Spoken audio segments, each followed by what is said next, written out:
Hello students, welcome back to another video. अगर आप लोग बीएस सेकेंड सेमेस्टर में और इंग्लिश लिटरेचर का एग्जाम देने वाले हैं और आपका पेपर ओएमआर शीट पर होने वाला है, यानी आप एमसीक्यू बेस पर पेपर देने वाले हैं, तो आज का ये महासंग्राम क्लास आपके एग्जाम के लिए बहुत ज़्यादा इम्पोर्टेंट होने वाला है। अभी तक आपने एग्जाम की तैयारी नहीं की है तो इस वीडियो को एंड तक ज़रूर देखिएगा, क्योंकि इसमें वो सारे इम्पोर्टेंट एमसीक्यूज बताऊंगी जो इस बार ऑल यूनिवर्सिटी में आने वाले हैं, जहां जहां एमसीक्यू बेस पर पेपर होने वाला है।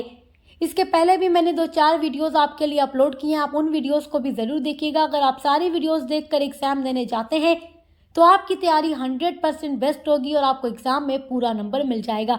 तो चलिए वीडियो स्टार्ट करते हैं। आपका पहला वेरी मोस्ट इम्पॉर्टेंट एमसीक्यू है, which form of poetry tales a story. कौन सी फॉर्म्स ऑफ पोएट्री एक स्टोरी कहती है? तो बैलेट कहती है। ऑप्शन नंबर बी आपका राइट है। आपकी टोटल 8 यूनिट्स मैं पढ़ा चुकी हूँ, हर एक चीज़ के बारे में मैंने आपको पढ़ाया है जो कुछ आपके सिलेबस में दिया गया है, चाहे वो फॉर्म्स ऑफ पोएट्री से हो, स्टैंजा फॉर्म से हो, या पोएटिक डिवाइस से हो, फिगर ऑफ स्पीच से हो, या फिर अदर जितनी भी पोएम्स आपके सिलेबस में दी गई हैं, हर एक पोएम के बारे में, हर एक टॉपिक के बारे में मैंने आपको डिटेल में पढ़ा दिया है।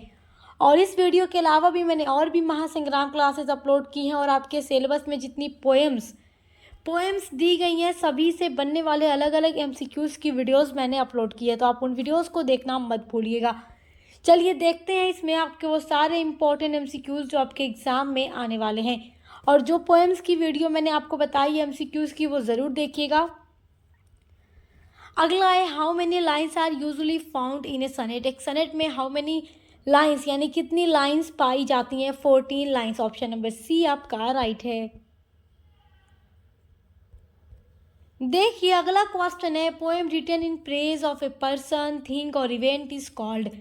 एक पोएम जो लिखी जाती है प्रेज यानी प्रशंसा या तारीफ के लिए किसी इंसान यानी पर्सन व्यक्ति की, थिंग यानी वस्तु की, या इवेंट या किसी इवेंट की।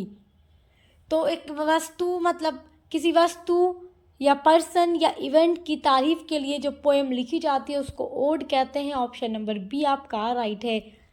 अगला है, पोएम एक्सप्रेसिंग सॉरो और मोर्निंग इज नोन एज। तो एक पोएम जो कि व्यक्त करती है सॉरो यानी दुख तकलीफ को, सॉरो कहिए, मॉर्निंग कहिए, लेमेंट कहिए, बात एक ही है, इसका मतलब शोक या दुख होता है। तो वो पोएम जिसमें हमें सॉरो मिलता है, दुख मिलता है, किसी के मरने पर पोएट दुख होते हैं, उदासी में जो पोएम लिखते हैं उसको कहते हैं इलेजी, जो कि मैं सब कुछ आपको पढ़ा चुकी हूँ। ऑप्शन नंबर ए आपका राइट है। आपका अगला इंपॉर्टेंट क्वेश्चन है, एन एपिक इज ए। तो एपिक एक लॉन्ग नरेटिव पोएम होती है अबाउट हीरोइक डीड्स, यानी कि एक हीरो के बारे में लंबी कहानी होती है, लंबी कथा होती है, वैसी होती है एपिक पोएम, जो कि मैं आपको पढ़ा चुकी हूँ। अगला इंपॉर्टेंट क्वेश्चन है, which type of poetry expresses personal feelings and emotion. तो वो कौन सी पोइट्री है जो पर्सनल फीलिंग्स और इमोशन को एक्सप्रेस करती है? तो वो है आपका लिरिक। ऑप्शन नंबर ए आपका राइट है। अगला है, what is the main feature of A ballad. तो बैलेड का मेन फीचर क्या है? स्टोरी टेलिंग, यानी कि इसमें स्टोरी सुनाई जाती है। ऑप्शन नंबर बी आपका राइट है। अगला है, एन ओड जनरली एक्सप्रेसेस। तो जो ओड है वो आमतौर पर क्या एक्सप्रेस करता है? ओड में कैसी बातें होती हैं? तो प्रेज यानी प्रशंसा होती है। ऑप्शन नंबर सी आपका राइट है। अगला इंपॉर्टेंट क्वेश्चन है, lyric poetry is mainly related to. तो लिरिक पोएट्री आमतौर पर जो रिलेटेड होती है, संबंधित होती है, वो इमोशंस पर होती है। ऑप्शन नंबर बी राइट है। अगला है, elegy written is in a country churchyard is an example of. तो ये जो पोएम आपके सिलेबस में दी गई है मैं पढ़ा चुकी हूँ, जिसके पोएट थॉमस ग्रे हैं। ये जो पोएम है ये एक इलेजी पोएम है। ऑप्शन नंबर बी आपका राइट है। अगला आपका वेरी मोस्ट इम्पॉर्टेंट एमसीक्यू है। देखिए क्वेश्चन आपका क्या कह रहा है, Paradise Lost by John Milton is an. जॉन मिल्टन के द्वारा लिखा गया पोएम पैराडाइज लॉस्ट किस फॉर्म ऑफ पोएट्री में लिखा गया है? तो एपिक पोएम है। ऑप्शन नंबर सी राइट है। अगला है, which poet is famous for sonnet. तो विलियम शेक्सपियर और जॉन किट्स फेमस थे किसके लिए? ओड के लिए। विलियम शेक्सपियर फेमस है सोनेट के लिए। तो ऑप्शन नंबर ए आपका राइट है। अगला इंपॉर्टेंट क्वेश्चन है, odd to a Nightingale by John Keats is ए।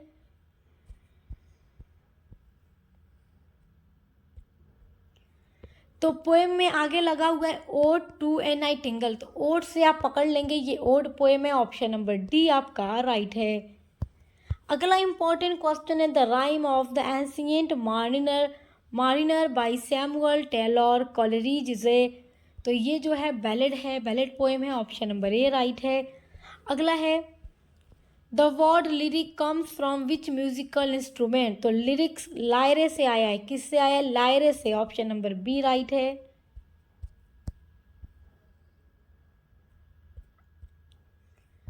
अगला वेरी मोस्ट इंपॉर्टेंट आपका एमसीक्यू है, देखिए, the sonnet originated in Italy.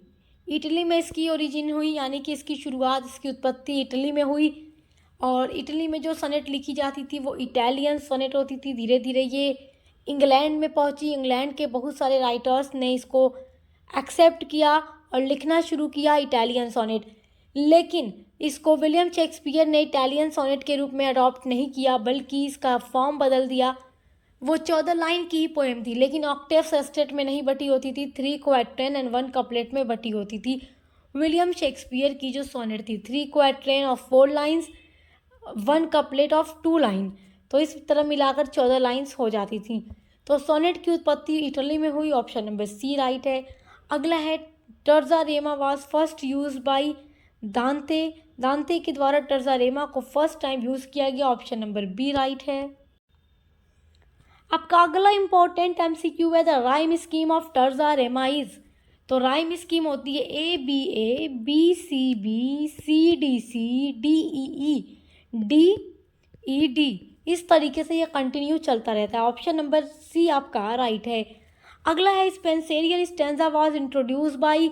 तो चारों ऑप्शन को पढ़िए। स्पेंसेरियन स्टैंजा में आपको नाम मिलेगा स्पेंसर।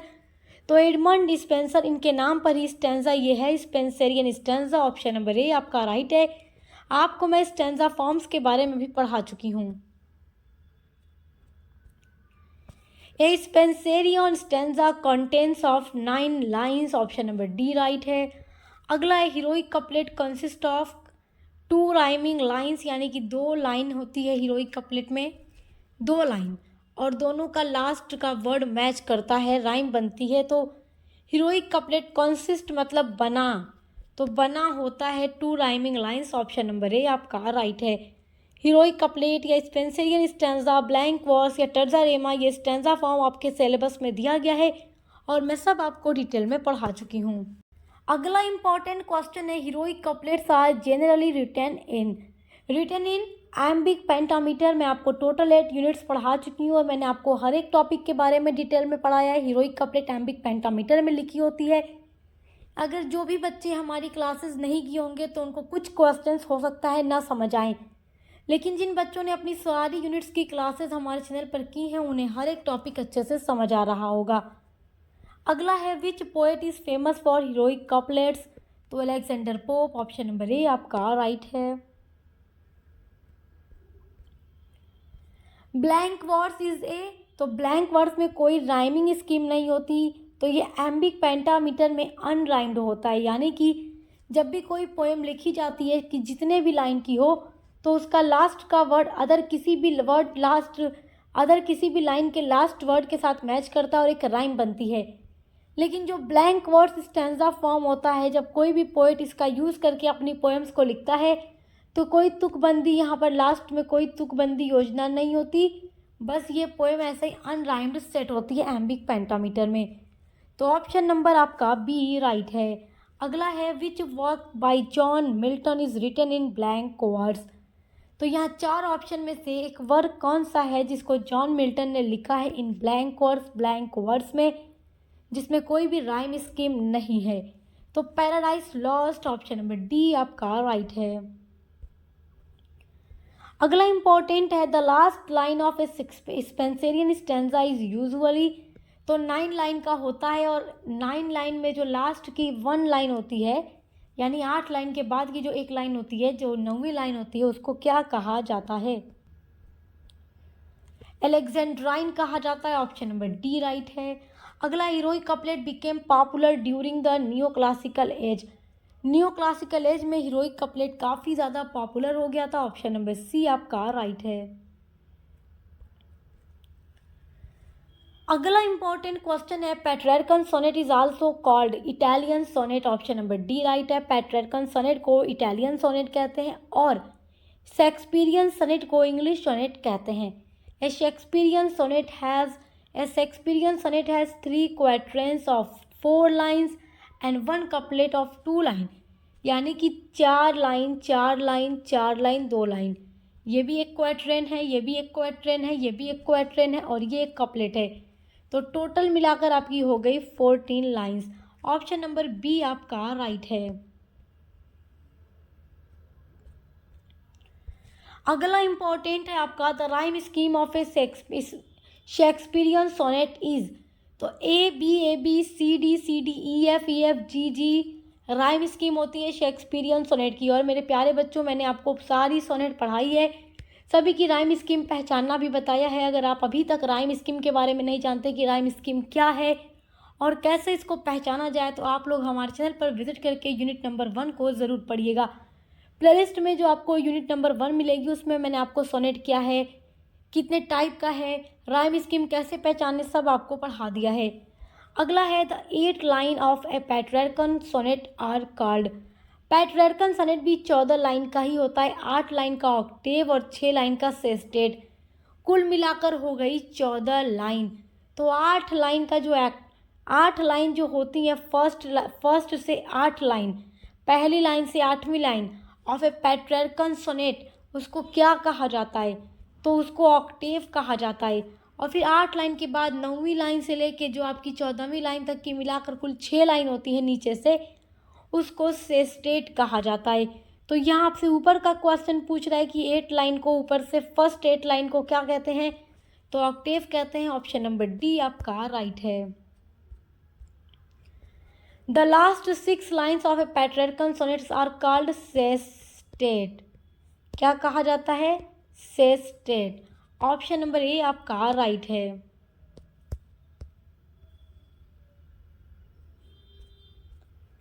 अगला वेरी मोस्ट इंपॉर्टेंट आपका एमसीक्यू है मेरे प्यारे बच्चों, आपने कुछ नहीं तैयार किया है, वीडियो को एंड तक ज़रूर देखिएगा। Shall I compare thee to a summer's day is a famous sonnet by. तो ये सोनेट किसके द्वारा लिखी गई है, shall I compare thee to a summer's day written by William Shakespeare, option number B आपका राइट है। अगला है, the change of thought in a sonnet is called volta, option number D आपका राइट है। आपका next very most important question है, who road on his blindness. On his blindness written by John Milton. John Milton 44 age के जब हुए तो वो blind हो जाते हैं, अंधे हो जाते हैं, तब वो ये पोएम लिखते हैं ऑन हिज ब्लाइंडनेस। और देखिए, इसके अलावा भी जितनी भी पोएम आपके सिलेबस में दी गई है, हर एक पोएम पर अलग अलग से एमसीक्यूज़ की वीडियोस मैंने अपलोड की हैं, तो आप चेक करके ज़रूर देखिएगा, ताकि आप हर एक पोएम से एमसीक्यूज़ को तैयार कर लें। बाकी कुछ पोएम्स के इम्पॉर्टेंट एमसीक्यूज़ मैं इस वीडियो में कवर कर रही हूँ। अगला इम्पॉर्टेंट क्वेश्चन है, सोनेट जनरली डील्स विद, यानी जो सोनेट्स होती हैं वो आमतौर पर किस टॉपिक पर लिखी जाती हैं, तो लव एंड इमोशंस पर लिखी जाती हैं, ऑप्शन ए आपका राइट है। Which sonnet form was developed by Edmund Spenser. तो यहाँ पर आप ऑप्शन पढ़ेंगे तो आपको पता चल जाएगा, स्पेंसेरियन में आपको स्पेंसर से ही स्पेंसेरियन बना है। तो स्पेंसेरियन सोनेट जो है एडमंड स्पेंसर के द्वारा डेवलप की गई है, ऑप्शन नंबर सी राइट है। अगला है, the main theme of the poem is. तो जो मेन थीम है पोएम कौन सी, ऑन हीज ब्लाइंडनेस। इस पोएम का जो मेन थीम है वो blindness and faith in God है, यानी कि अंधे होने के बाद भी गॉड में विश्वास होना, ऑप्शन नंबर सी आपका राइट है। In the poem the poet is worried because. In the poem on his blindness में पोएट वरीड यानी चिंतित है, परेशान है, किस वजह से, तो ये परेशान है, ही बिकेम ब्लाइंड, कि वो अंधा हो गया है और वो गॉड को अच्छे से सर्व नहीं कर पाएगा। इसलिए वो परेशान है। लेकिन एंड में उनको समझ आ जाता है, जो सब्र रखते हैं, धैर्य रखते हैं और इंतज़ार करते हैं, तो वो भी गॉड को एक तरीके से सर्व ही करते हैं और गॉड उनसे भी खुश हो जाता है। तो ऑप्शन नंबर डी यहाँ पर आपका राइट है। अगला है, what does light symbolize in the poem on his blindness. तो ऑन हिज ब्लाइंडनेस में जो लाइट वर्ड यूज़ हुआ है, इसका मतलब है knowledge and eye sight. Option number B आपका राइट है। आपका अगला इंपॉर्टेंट क्वेश्चन है, the line they also serve who only stand and wait means.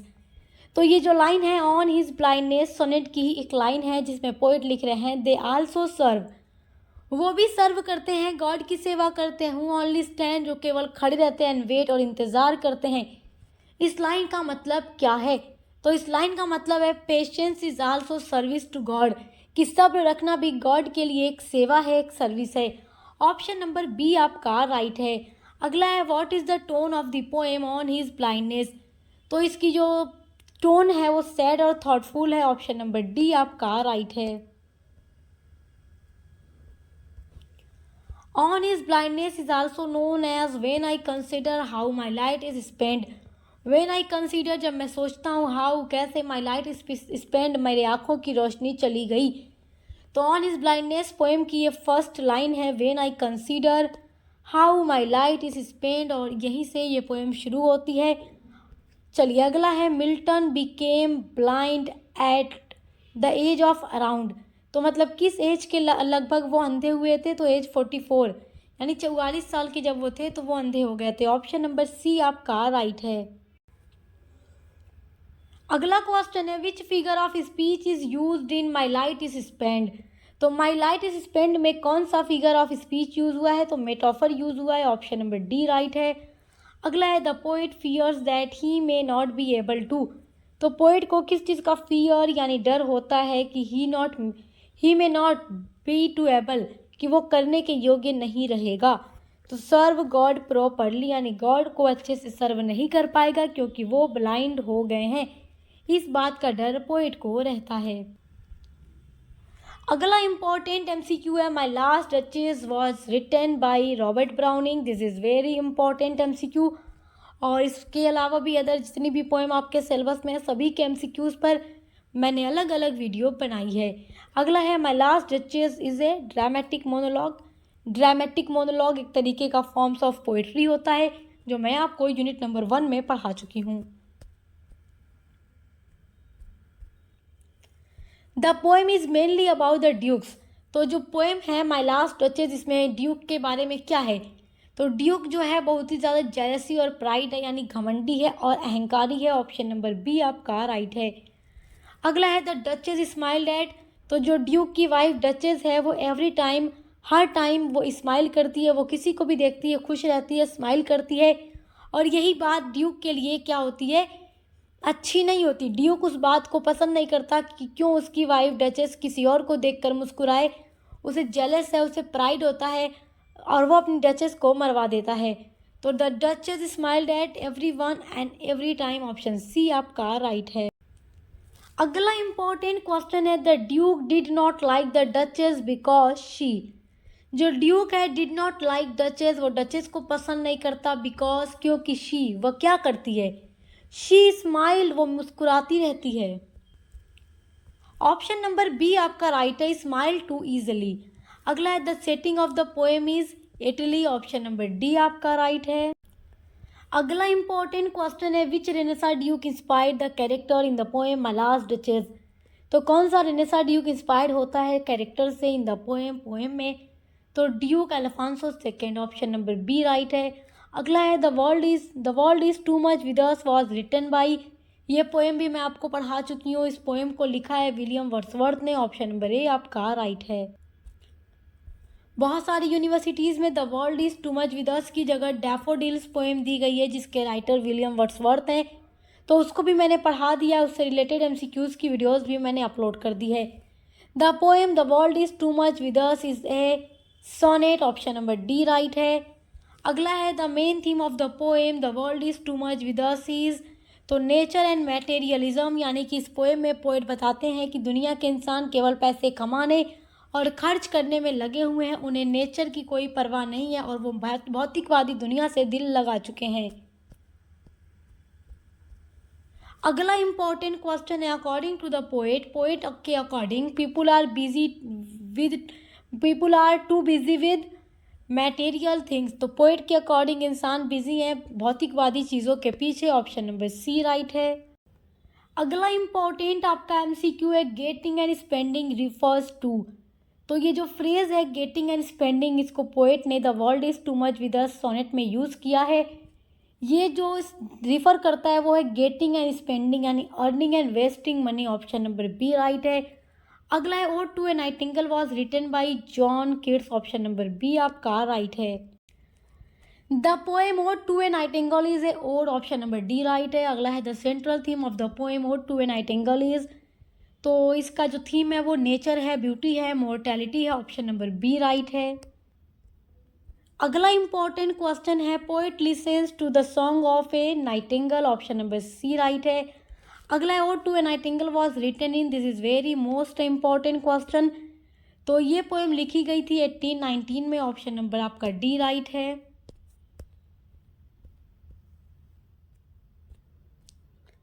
अगला इंपॉर्टेंट क्वेश्चन है, elegy written in a country churchyard was written by Thomas Gray. Option number A right है।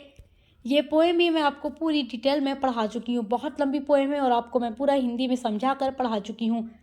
अगला है the poem elegy written is a country churchyard is an elegy poem. Option number D आपका right है। अगला important question है, the tone of the poem is reflective and sorrowful, क्योंकि इसमें poet गांव के किसानों के मर जाने की वजह से शोक मनाता है। ऑप्शन नंबर बी राइट है। अगला है the poem suggest that poor villagers may have had.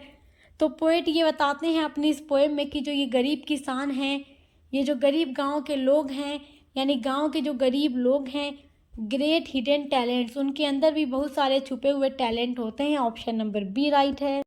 अगला इंपॉर्टेंट क्वेश्चन है, full many a flower is born to blush unseen means. तो इसका मतलब है many talented people remain unnoticed. Option number B आपका राइट है।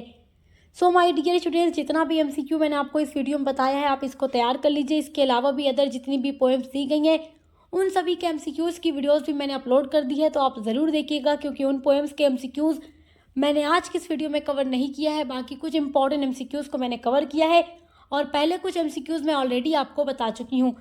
तो आप चैनल पर विजिट करके प्लेलिस्ट को चेक करके देख लीजिएगा। प्लेलिस्ट की लिंक आपको मिल जाएगी इस वीडियो के डिस्क्रिप्शन बॉक्स में। इसके अलावा भी आपको बीए के हर एक सब्जेक्ट की क्लासेस मिलेंगी, मॉडल पेपर के वीडियोस मिलेंगी। तो अच्छे से एग्जाम की तैयारी करते रहिए। Best of luck. हम मिलते हैं नेक्स्ट वीडियो के साथ।